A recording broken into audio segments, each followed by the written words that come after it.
In this episode of What's Going On with Shipping, we analyze the wreckage of the submersible Titan. Hey, what's going on with shipping? Sal Mercogliano here. So we're going to take a look at this wreckage that was brought ashore in St. John's, Newfoundland.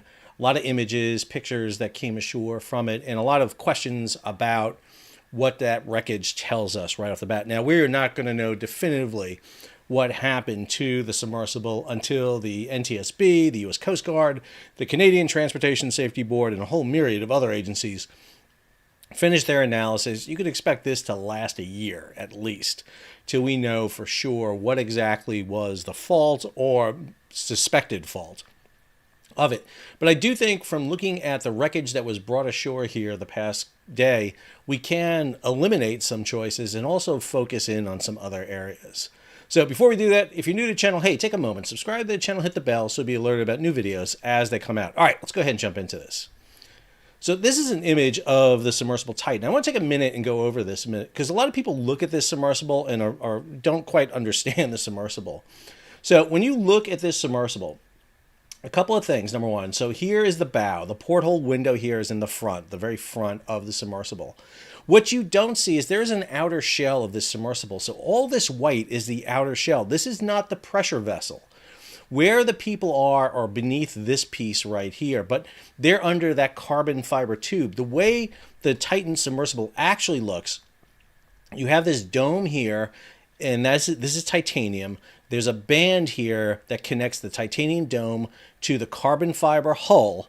And then over here is another band and then another dome on the back. You don't see that because it's under this outside shell. So most submersibles will have a pressure vessel where the people ride in and then the outside skin, so that when there is a catastrophic implosion or decompression, this outside area here is not really affected by it because it is not within the pressure vessel. It's outside. It's actually outside the body of it.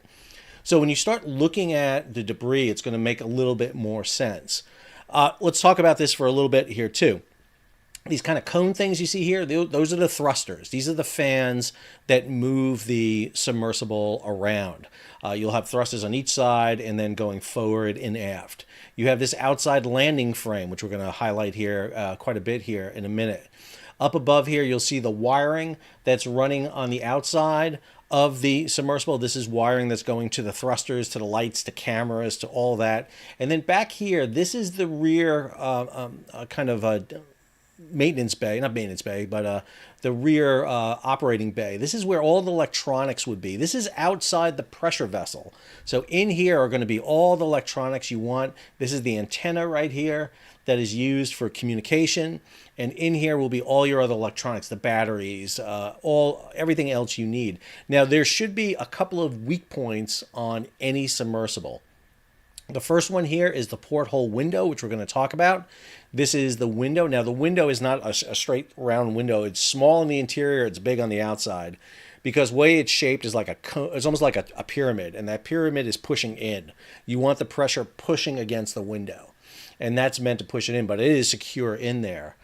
The other weak point on this submersible is going to be that tubular hull that's underneath this white part. That is that carbon fiber hull that is put together. And then there's another cap very similar to this cap on the very back here.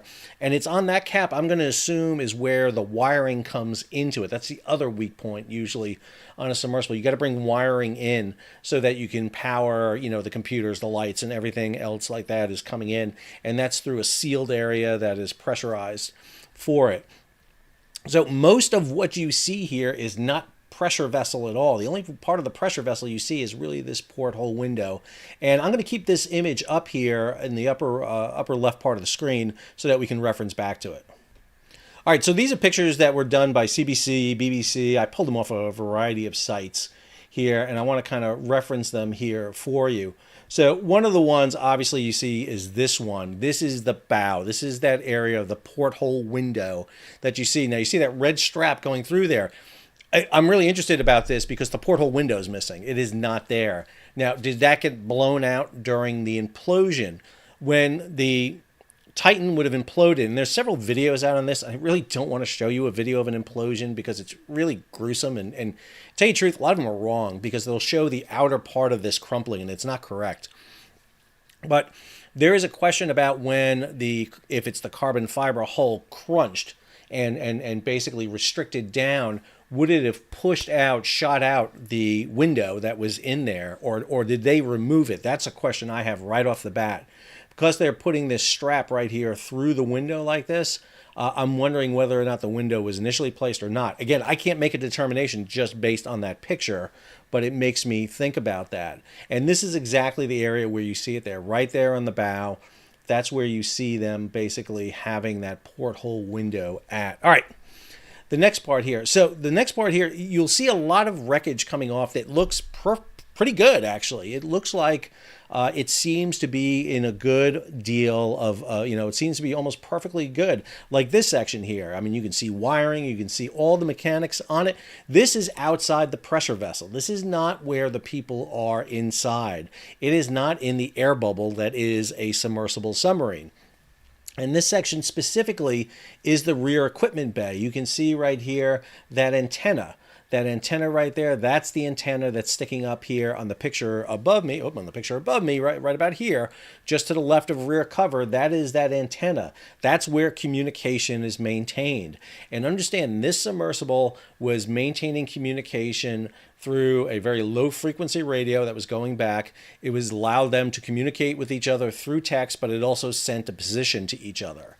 And you'll hear a lot of people talking about it. James Cameron, probably the most famously, talking about that this submersible, when it lost communication and lost position, he knew all of a sudden that, well, this submersible had basically imploded.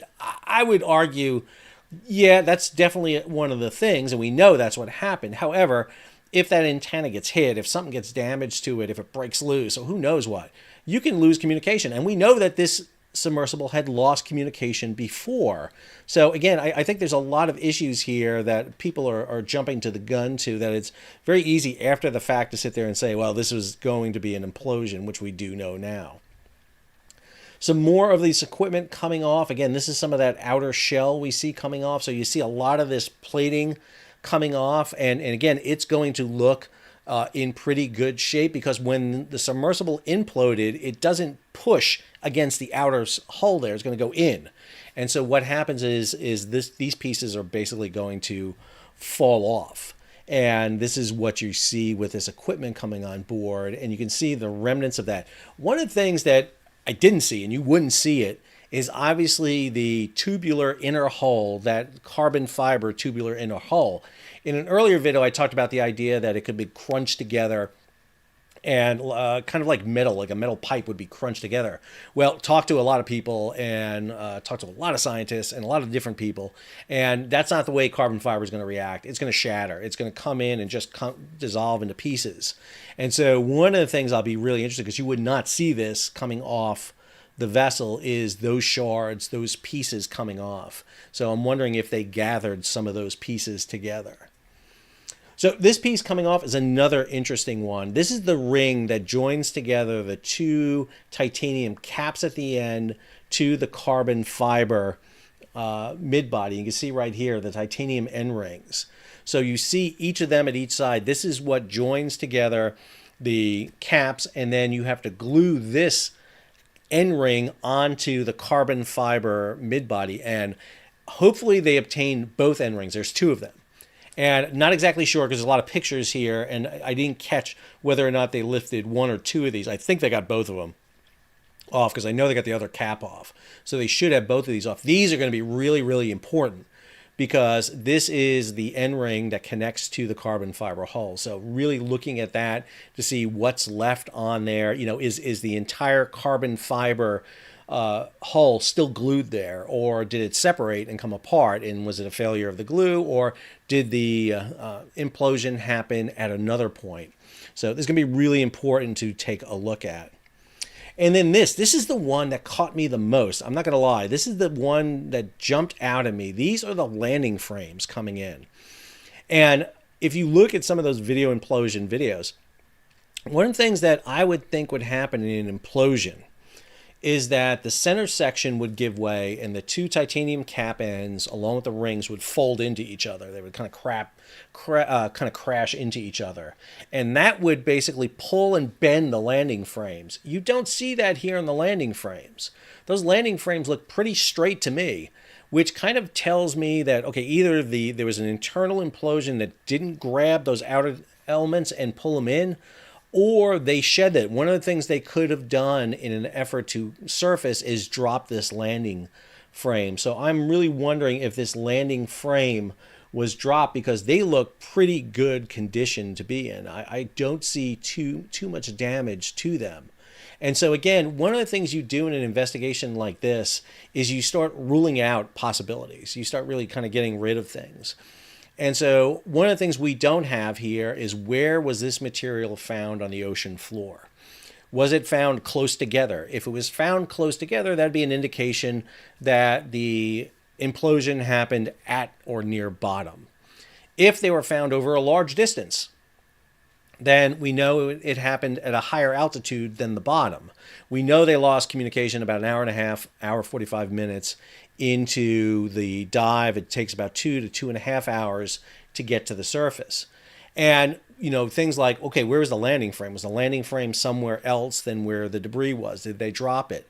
Because as they're descending, if they drop that, they would still keep drifting with the Gulf Stream. The Gulf Stream would still be moving them as they're dropping, and these different hull forms move differently in the water. So having a good map that shows you where they found all this debris, the caps, the rings, the rear equipment bay, the landing gear, any of the shards from the inner pressure hull are going to be really important to have, because that's going to allow you to forensically reconstruct what happened here. Again, we just don't know. Obviously, the main culprit here is the carbon fiber mid-body. That's what everybody is focusing in on. But you have to conclusively prove that. We have to know that is what the cause was. Again, you were missing the front porthole window. Was that taken out to help lift that ring?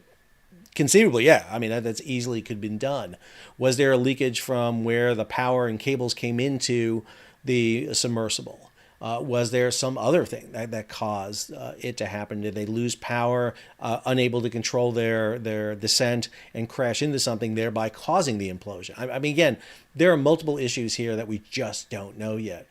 But I think the evidence coming up is really conclusive. I want to talk about one last thing, because it's a very dicey thing, and I want to be very careful about talking about it. You're hearing this comment about human remains being in the wreckage. That's not entirely surprising, but let's be clear about something. When you suffer a catastrophic implosion like this submersible did, you're talking about milliseconds from the period when it started to when it's over. And the air would have collapsed so rapidly inside that it actually would have superheated to almost the temperature of the sun. And so when you start talking about human remains, you're talking about remains that would require DNA analysis to figure out who it is. You are not going to find sizable, recognizable features, probably. Now, again, probably. There's always the oddball chance that something does remain. But more than likely, you got to be careful about this and saying this and getting hopes up of family members in particularly. It's going to be a very kind of grisly and not very nice, pleasant deal to analyze this and figure out exactly how it happened. But I wanted to take the time and break this down, because I think it's really important for us to know why this happens. As I said before, this submersible was revolutionary, using new technology, new composition. Does that mean we should never use this technology and this composition again? I don't know. That's what we want to find out. But, this has happened in the past with other technologies and other material that was used either improperly or not enough testing was done. But down the road, it was later found to be a potential solution. So anyway, hope you enjoyed today's episode. If you did, hey, take a moment, subscribe to the channel, hit the bell so you'll be alerted about new videos as they come out. Leave a comment, share it across social media, and if you can, give it a thumbs up. Also, hey, support the page. How do you do that? You hit the super thanks button down below, or take a moment and go ahead and become a patron of the page. How do you do that? Well, you can hit the Patreon icon that's going to come up here, or head on over to the bottom of the page there in the show notes, and you become a monthly or yearly subscriber and supporter of the page. I appreciate everyone who supports the page. We just went over 100,000 subscribers. Big time here for what's going on with shipping. We're back doing our normal shipping news. Just did our weekly What the Ship. Got more videos coming out this week on what's going on globally with commercial shipping. Until our next video, this is Sal, signing off.